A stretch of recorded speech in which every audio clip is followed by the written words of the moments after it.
clearly, you know, part of the thinking, I believe, that is hamstringing the PNP.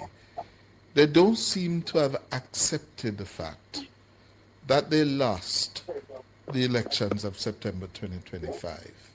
Yeah? They don't seem to accept that. They don't seem to accept the fact that Andrew Holness and the Labour Party have now won 3 consecutive general elections in the country. Yeah? For the first time in the history of the Jamaica Labour Party since its formation in 1944 and contesting elections since then. It's the first time in its history that it is winning 3 consecutive general elections. The PNP did that before. Now the Labour Party under Holness has done it. And I don't think they have taken the time, yeah, to really sit down and study why.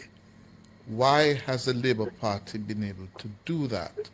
What is it that is changing or has changed in the country? Why the Labour Party could win 3 consecutive elections.